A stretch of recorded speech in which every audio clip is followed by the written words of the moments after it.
Hey guys, so here's another toy review. So we do have here a Makai Kado figure, a web shop limited from Tamashii Nations and Bandai. So we do have here Makai Knight Gai, from the Garo Yami o Terasu Mono series, or much commonly known as the one who shines in the darkness. So this figure stands at least 7 inch tall, just like almost pretty much all the Makai Kado figures that they have released so far. And this by far is a bit different from the usual Makai Kado that I have, because this figure is a bow. It's a bow wielder. His main weapon. So let's start with the head articulation of this figure. So for this one, it can look upward and it can look downward. It's on a ball joint connecting through the neck, then the neck connected through a body using a ball joint. So expect there would be also a good range of motion right there, as you can see. And then he has a very unique eyes. As you can see here, he's using a brighter reflective paint app here, color pink or neon pink.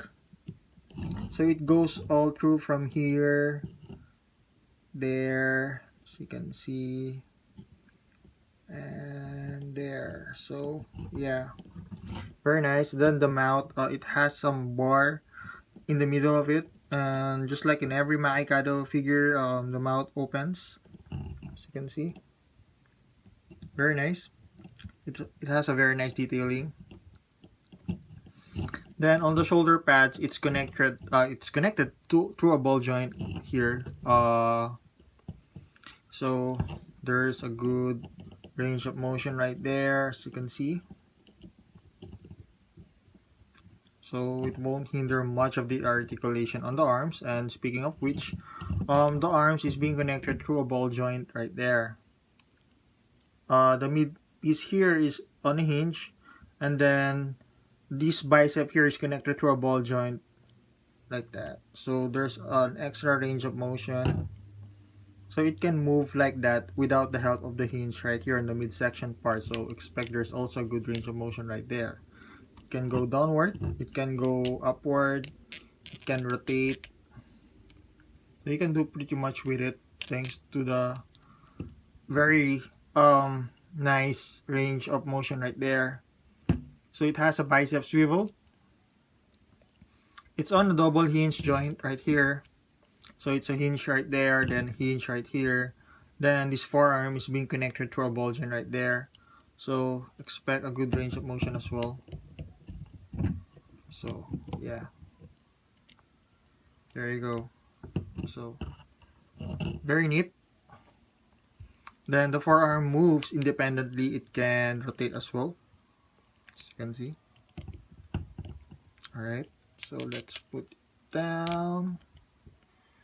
Alright, then the wrist is on a ball joint. It's a bit stiff. There you go. It's on a ball joint. Like that. Arm raise can do that, as you can see. Now the abdominal part here is on a ball joint, so there's a good range of motion also. It can look downward, doesn't move upward a lot. The waist is on a ball joint as well, so expect there's a good range of motion from here. It can tilt a little, then the waist can help go all through the way down there. So there's a good range of motion. It can swivel, can rotate, so very nice. So whatever this part is lacking, this range of motion right here will help you provide that additional range that you need. Alright, so the armor right here is on a ball joint, as you can see, so it moves independently. And as you can see, this part here is still on plastic as a protector of some sort. So let me remove that later, but let me just show you guys here the pads here, the guards here is on a ball joint, so this thing moves independently. This front here moves independently. So you can see. It's being connected to a ball on a hinge. Sorry, it's on a hinge. This part here is on a hinge as well. That's why it moves like that, and the back also moves that far. So it wiggles, it moves up and down. Same goes with this one, so you can pull them backward, forward. You know, it has a nice detailing inside of it, so great. Then this part here, it can be removed. As you can see, there's a peg hole right there. There's a peg hole right there. You can remove these parts. I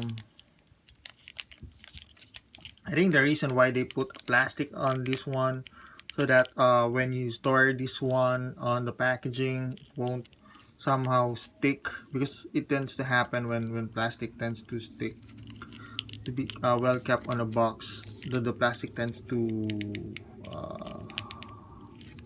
have like a residue of some sort.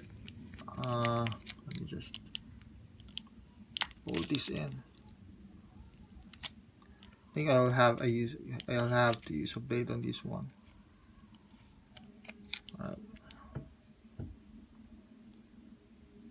Just there you go. So it's on a soft plastic, and you can remove these parts here. For some reason, the back piece here is well attached to this one. It's glued. That's why I can't remove it compared to these two. So as you can see, nice detail. So yeah, there's a lot of designs that's going on with this character.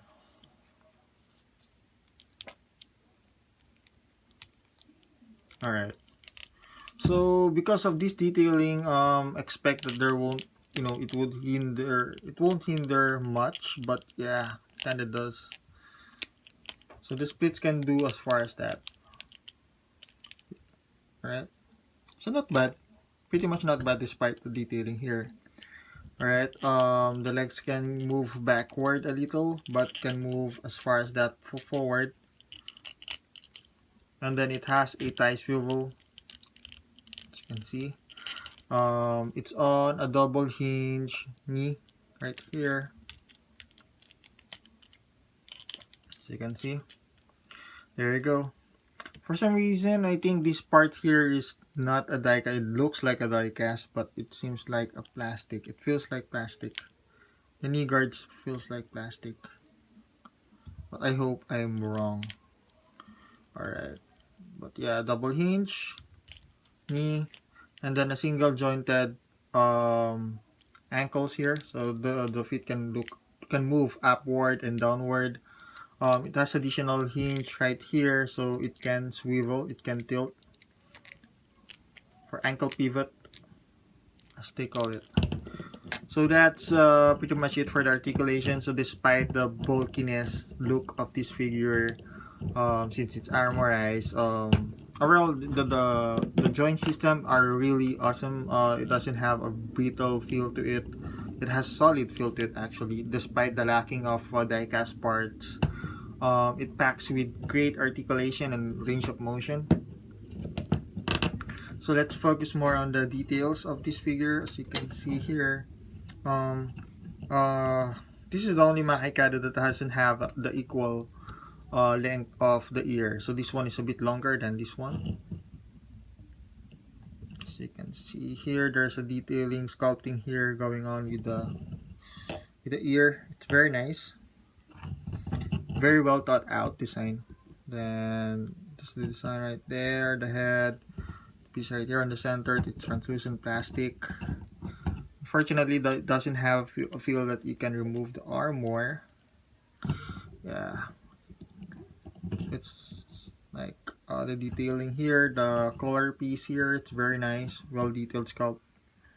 You can see here the chest piece, very nice. The abdominal parts, So from head to toe, this figure is flawless, I'd say. So yeah. Alright, the back. There's so much going on with the back details, as you can see. It's very nice. These are well sculpted, as you can see. Very nice overall. Even the detailing on the ankles, as you can see, it's with the spikes on it. Very nice. So there's a logo. 2013 Garo with China. Some serial code going on there. Serial number. So yeah, so that's the figure. For the accessories, it came with a decent number of accessories actually. First of all, it came with one pair of open splayed hands. So it's just the same figure that we've seen so far. With I think Koro has it, Zen has it, Ryuga Sugaro has it. So pretty much this is a common open split hands that they have so far. We have additional 2 weapon wielding hands that we will discuss later. It's a well sculpted solid piece, and these 2 finger pointing or arrow shooting hands.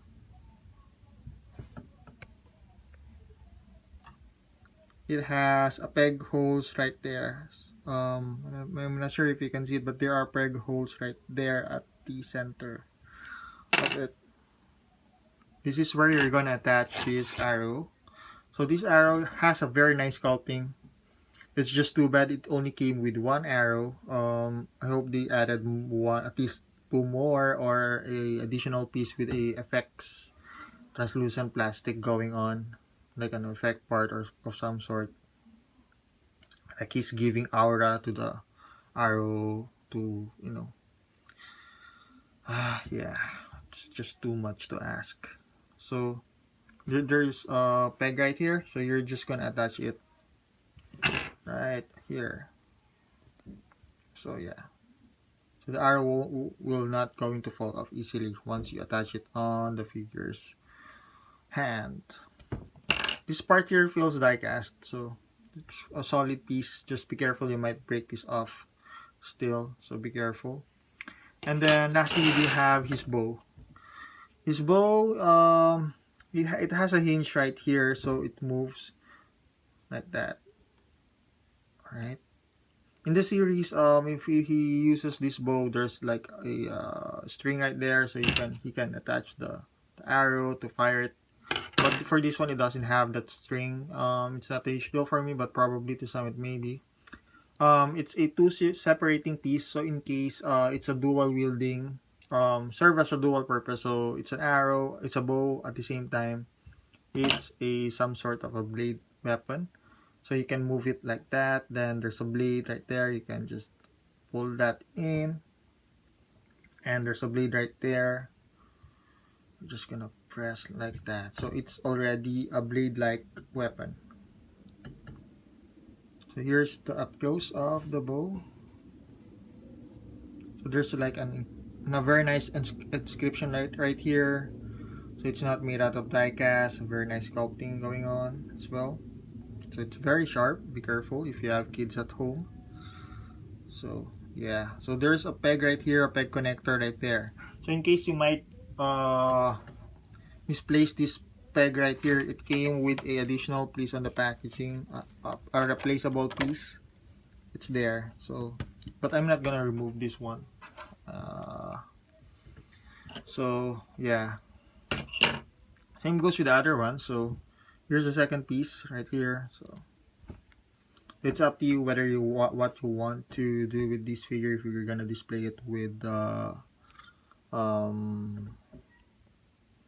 double wielding weapons, or if you're gonna display it with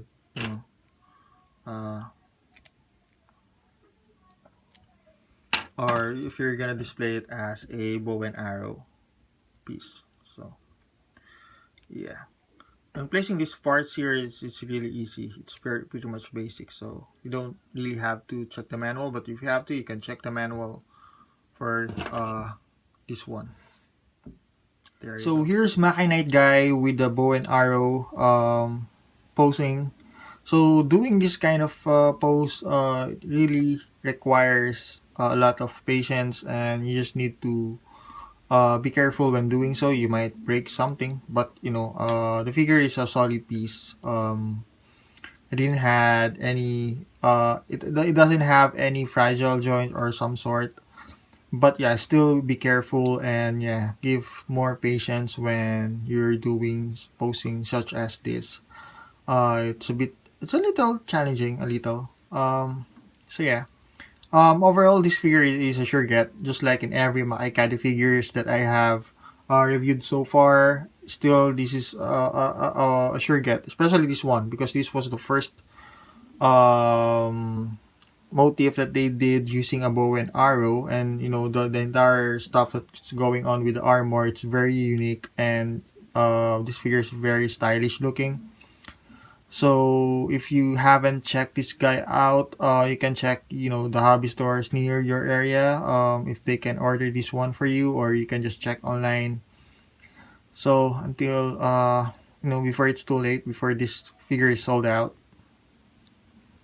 So yeah, if you're a fan of Kate Amemiya, if you are a fan of a very artistic looking figure with a detailed sculpts, with you know very good decent range of motion, then this figure is for you. So thanks for checking out my review on this figure. If you have questions, feel free to drop this in on the comments below, or you can check me out on Instagram or Facebook. You can reach me there. Please do subscribe on my YouTube channel. Until later, guys.